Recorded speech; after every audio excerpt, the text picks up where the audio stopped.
What's poppin', guys? I am here today to talk about our week 11 team for the GBA. This time we're going to be taking on Gym Leader Gio, coach of the San Francisco GiEnteis. He has a team of Mew, Mega Scizor, Toxapex, Dugtrio, Ditto, Ribombee, Shaman, Haxorus, Blacephalon, Rotom Fan, and an Archeops. List should have already appeared to your right. Some changes from the last time that we faced him. I think before he had a Chestnut, and then he traded it away for Shaman. So it's pretty much the same thing, just a grass type, not really going to change our building too much. Like, I could easily bring a team similar to last week and win, but I kind of want to just goof around and have some fun with some sets and stuff for these last few weeks, and kind of save all of the ones that I actually want to bring for potential playoff contenders. And Gio, it could be a potential playoff contender, I think. So he might make it, he might not. I'm pretty sure he's very close in line with Joey and Lars and other people like that. So you never know, we'll see. But I definitely wanted to spice things up by bringing some fun sets, and we'll definitely talk about those in this video. Of course, you know, if you want to watch my other, I think it was my week 2 team builder where I talked about his mons and stuff more in depth. You can definitely do that and see the team that I brought versus him the first time. We had a very fun match too, very exciting game the first time that we played, and I definitely enjoy playing Gio a lot because he likes to bring a lot of cool stuff, and watching him is pretty entertaining as well. So yeah, anyways, let's get right into it.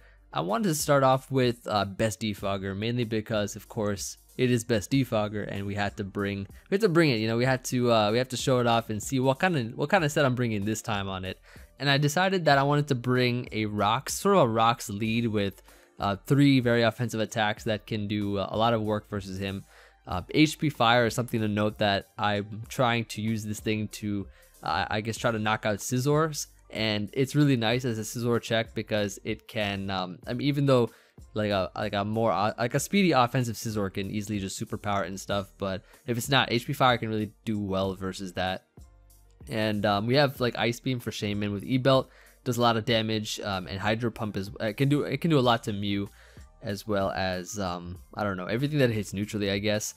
Toxapex does kind of wall this head, but like I have other things for it, and Empoleon is not really supposed to beat Toxapex unless it's an SD Empoleon.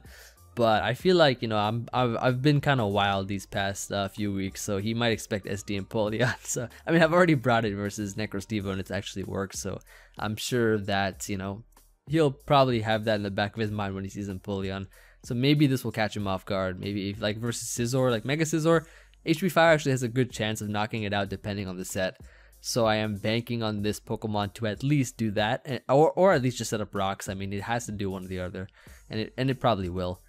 So the next mon we got here is gonna be Tapu Koko, and I figured that with Tapu Koko, I just wanted to bring an offensive set. I'm not really scared of Dugtrio, really. Like, he could bring it again if he wants to, and it'd likely be Scarf because he'd have to outrun Koko. Otherwise, like, it doesn't make sense for him not to bring a Scarf Dougie versus my team because of how fast Koko is. So I'm expecting him not to bring a Dougie that's not Scarfed, or if he doesn't bring it at all, I guess, then that's great. So Tapu Koko can be nice because I'm running Choice Specs with Modest for the nice power, and T-Bolt, it hits so many different things. Like, Dugtrio is really his only sponge, or his only immunity for an electric type attack. He does have sponges like Shaman, I guess. I wouldn't consider Ditto switching in and copying it a sponge, but Shaman can, depending on his set. But like anything else, like T-Bolt, it just runs through his team. Otherwise, Dazzling Gleam can do a lot of damage as well to Shaman, depending on his set, like I said. Hidden Power Fire, great versus Mega Scizor, and you know, U-Turn for Momentum. I think it's a really good set overall. Like, can't really go wrong with a Koko set that I bring this week. And I think like a lot of it can just put in, you know, a great amount of work. Like any kind of set with Koko, as long as it has just like a strong electric type attack. That's pretty much all I need, and like maybe like a Momentum with U-Turn and Dazzling Gleam. That's pretty much it. So I have that. Next Pokemon I got is going to be Emvee Silvally. So last time I had Incineroar to check Blacephalon, and I just needed something else to sort of fulfill that role. I figured Emvee Silvally could be cool because Pursuit is a guaranteed OHKO on Blacephalon when he switches out. So if I trap that thing, it's gone. That's basically gone. Emvee Spread is pretty interesting as well. Just the attack for the Pursuit basically guarantees the OHKO. Rest to special attack, just so that we can get off a lot of damage with Flamethrower and T-Bolt. Flamethrower for Scizor, T-Bolt for, I guess, I don't know, I had it for like Toxic Specs and stuff, but I'm sure that thing can sponge it anyways. But it's just there, just so that I can have something to hit it with. Like, and also Double Edge is nice to hit everything neutrally, that it can hit neutrally with. So that is pretty much everything that Pursuit can hit really hard, I guess. And I mean, we have a lot of attacks that can do well. So yeah, Emvee Silvally can sponge hits from Blacephalon decently well, I guess. Like Flamethrower, I don't think it's a 2-hit KO. It has base 95 across the board, so like it's not bad at all. Definitely not bad at all. So next we got here, let's go over our last 3 mons real quick. So we got here Magmortar, which is a very interesting set. Like, I wasn't sure what to bring versus him, so I was like, I want to bring some heat. I want to bring some Magmortar. So we got Ground DMZ with Flame Charge, Power Up Punch. Like, I think Belly Drum could also work too, but that just cuts my HP down. Probably Magmortar is not the easiest Pokemon to set up a Belly Drum with, and it's not the bulkiest of Pokemon, especially on the defensive side. Look at that nice base 67 defense. Not the best defense. So I think Power Up Punch is fine. Like, it's great to set up with on Toxapex, especially if he brings Toxapex. This thing can set up a Power Punch and then just destroy it with Ground DMZ Earthquake. That could work really well. It's also great because like the special sets for Magmortar can't really touch Blacephalon too well, because it doesn't have any kind of dark coverage on the special side. Like, it has Taunt, and that's about it. It doesn't have Shadow Ball, doesn't have Dark Pulse, doesn't have anything like that. So unfortunately, like, in order for me to beat Blacephalon that way, I have to use it on the physical side with EQ. But its attack is not bad. It's base 95, so Power Punch can boost that up a bit. And yeah, Ground DMZ Earthquake can hit really hard. Plus, Earthquake is nice because, or sorry, not Earthquake, but Flame Charge is really nice because it can actually boost our speed to be faster than Dugtrio, which is great because if he does bring Dugtrio, and if it's not Scarf for some odd reason, then we are going to be faster than it. So that's really good. Flare Blitz hits really hard, especially after Power Up Punch. I mean, I think it's a very interesting set. Like, I don't think it's going to put in much work if we don't get it to set up or anything. But it's just good to have, I guess, especially since he has a lot of fire weak mons besides apart from Toxapex, of course.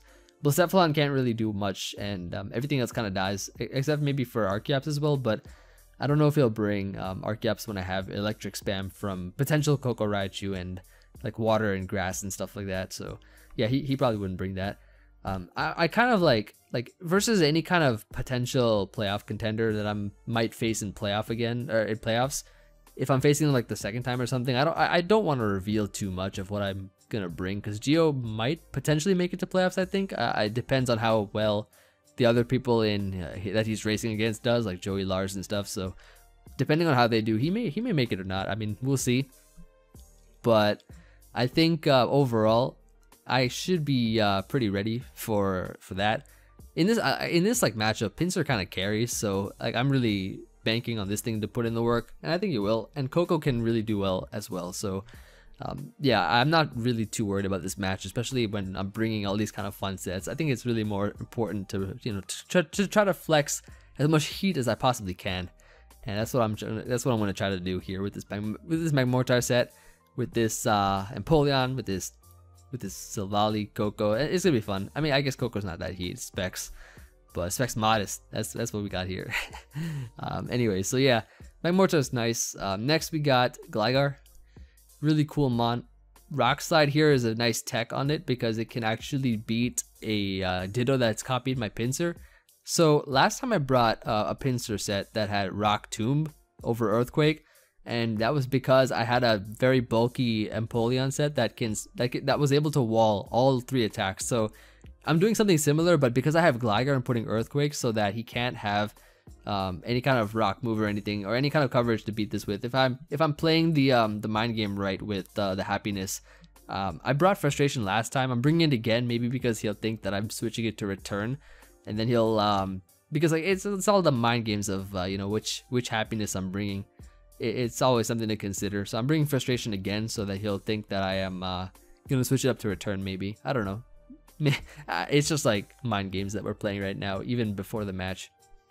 But yeah, so yeah, Gligar's nice because it gives me the second best defogger in the game right here. First best being Empoleon, so I needed another defogger on this team because I had rocks on Empoleon. So Gligar going to be playing the role of the defogger, as it's going to be getting rid of rocks for Mega Pinsir, which is extremely valuable and useful.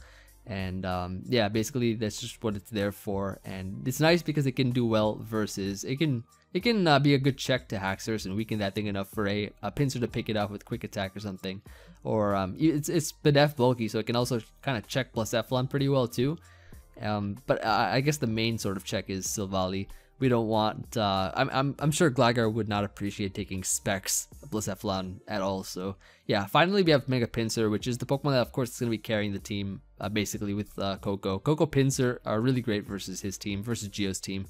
And yeah, so we just have Swords Dance 3 attacks. I'm not going to really be clicking Swords Dance if he has Ditto, so because I don't want to be counter swept or anything. If he doesn't bring Ditto, then Swords Dance is amazing versus him. If he does bring Ditto, then it's likely we're just going to be clicking 3 attacks here.